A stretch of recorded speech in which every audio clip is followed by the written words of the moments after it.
दिल्ली हज हाउस का मसला ये ज़बरदस्ती कम्युनल करा जा रहा है, इसे धार्मिक रंग दिया जा रहा है भाजपा की तरफ से भी, और मैं कहना चाहूँगा कि आम आदमी पार्टी की तरफ से भी। क्योंकि अगर आप देखें, ये जो दिल्ली हज हाउस के लिए द्वारका में ज़मीन दी गई थी, ये कांग्रेस की शीला दीक्षित सरकार ने, जब श्रीमती शीला दीक्षित मुख्यमंत्री हुआ करती थी दिल्ली की, तब उन्होंने ये ज़मीन अलॉट करी थी वहाँ हज हाउस बनने के लिए। 7 साल से केजरीवाल की दिल्ली में हुकूमत है, आम आदमी पार्टी की हुकूमत है।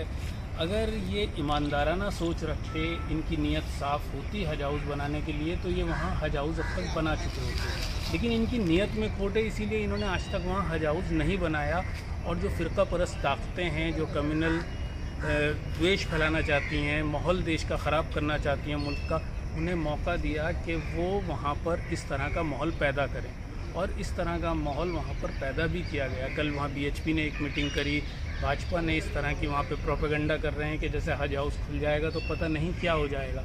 मैं लोगों को ये बताना चाहूँगा जो हमारे गैर मुस्लिम भाई द्वारका में रहते हैं कि भाई हज हाउस खुलने से वहाँ लोकल लोगों को कोई परेशानी नहीं होगी। हज करने वहाँ नहीं आएंगे लोग, हज करने मक्का ही जाएंगे। वहाँ तो सिर्फ थोड़े बहुत लोग आएंगे कुछ डॉक्यूमेंटेशन के लिए, जो दिल्ली में रहते हैं, दिल्ली से बाहर वाले भी नहीं आएंगे। तो किसी तरह की गलतफहमी में ना हो, ये जो पूरा कम्युनल एंगल दिया जा रहा है, इसमें भाजपा जिम्मेदार है, और भाजपा के साथ साथ आम आदमी पार्टी, अरविंद केजरीवाल जिम्मेदार है, क्योंकि वो खामोश हैं, अभी तक इस पर कुछ बोल के राज़ी नहीं हो रहे। ऐसा लगता है जैसे वो चाहते हो कि दिल्ली का माहौल ख़राब हो जाए।